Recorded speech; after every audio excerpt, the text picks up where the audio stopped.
Welcome to a very special on-location episode of Trans Heartbeat.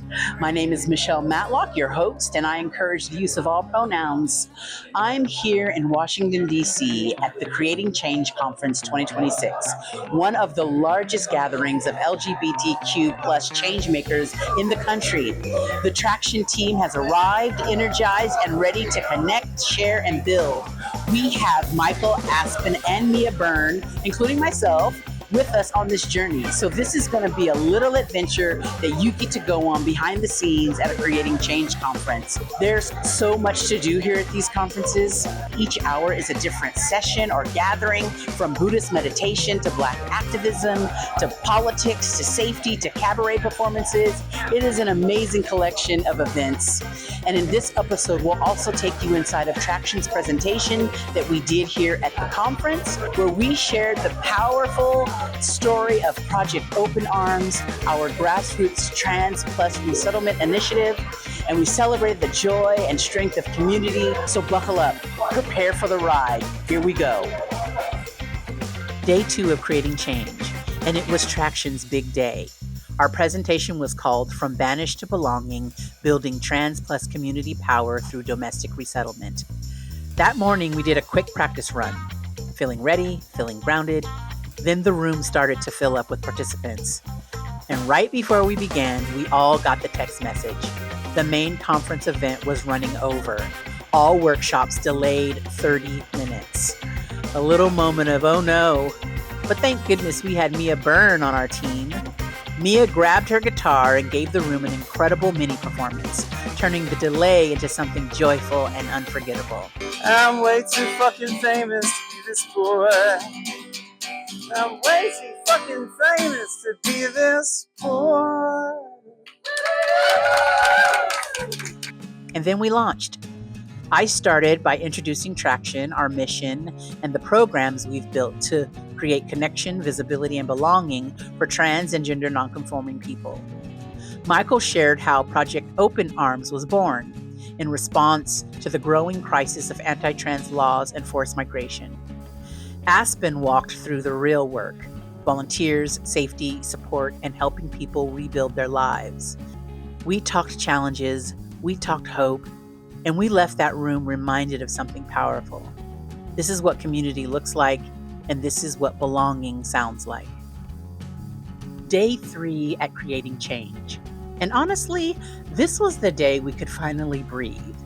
After the intensity and heart of presentation day, we woke up with something rare at a conference: a little freedom. This was the team's chance to explore, to split up, dive into different sessions, and soak up the brilliance happening all around us. Workshops on community care, safety, joy, organizing, and survival. Every room held people doing real, grounded work for LGBTQ plus communities across the country. But the best part of day 3, it wasn't even the sessions. It was the people.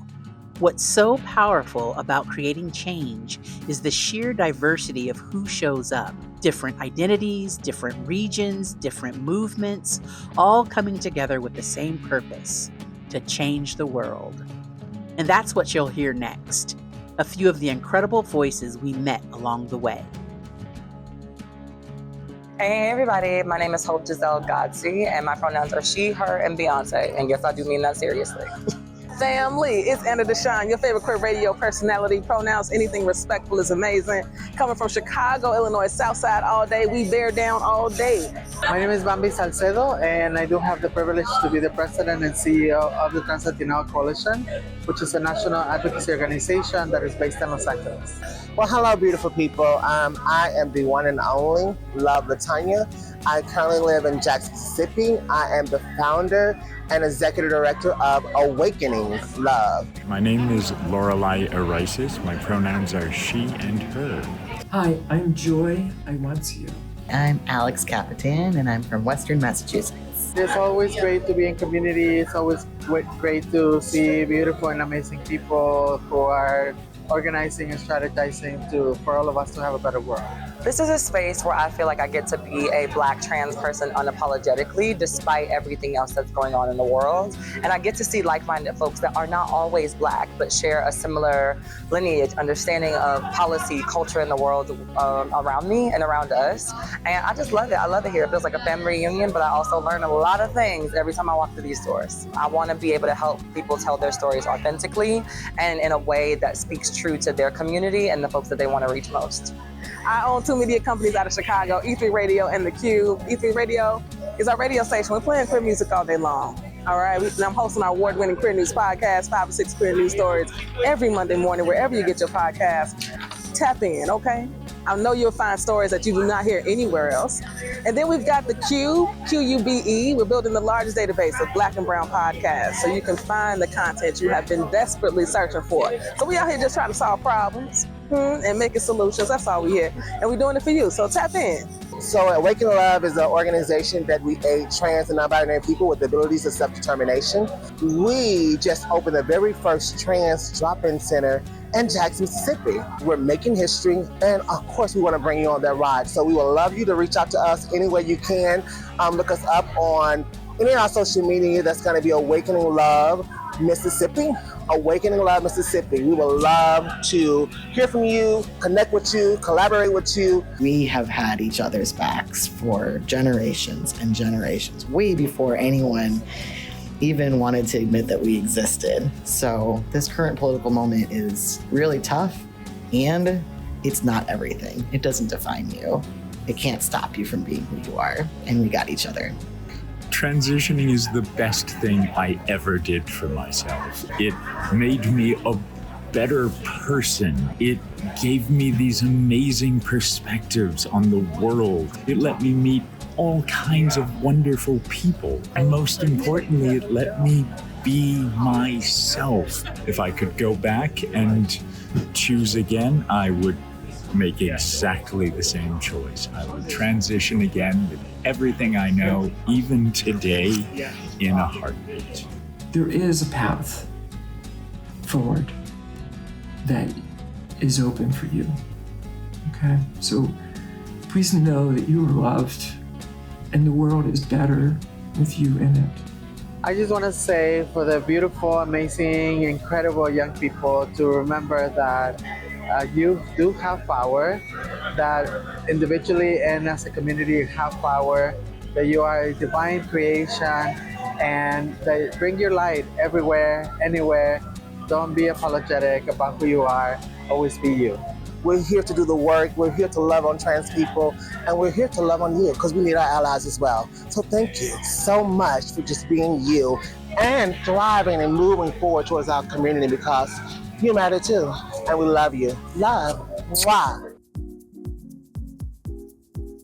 Day 4 at Creating Change, our final day. And wow, we went out with a bang. The conference actually had to wrap early because a massive snowstorm was rolling into the East Coast, and we knew we had to get out of DC fast if we didn't want to get snowed in. But even with the early goodbye, Day 4 did not disappoint, because that night we stepped into the Agents of Change ball. And I mean a real ball. Think Paris is Burning, think Pose, runway, categories, costumes, judges, trophies, giving face, giving realness, giving excellence. And just a quick note, ballroom culture was created by Black and Latino LGBTQ plus communities, building house and ball spaces for survival, artistry, and chosen family. And it's shaped dance, fashion, and culture for generations. The room was electric. We even ran into the magnificent Rio Antone, yes, our episode 4 icon, who absolutely brought the house down during the Songbird competition. And then, the moment. Guest judge Dominique Jackson, Electra Abundance Evangelista herself, walked the runway and reminded everyone in the room of our power, our beauty, and our legacy. This honor is not just for me, because I am not the only advocate for change. As a Black trans woman, as a Caribbean immigrant, I've been scared. I've been very scared. And when I looked to people to help me, they turned their backs because they thought I was a star. So I had to remember that I am a star. And in remembering that I am a star, I had to remember that it is each and every one of you that got me here. It is each and every one of your stories that helped me. It is each and every one of you that said to me, here's a drink at the bar, you going through it, I'm gonna help you. It's to those of you who said, I love you, I support you. So this award, Advocacy for Change, does not belong to me. It belongs to each and every one of you in this room and to each and every advocate that I named. Thank you all so very much. Thank you all. We're beautiful. Yes, we're beautiful. Yeah. We're free.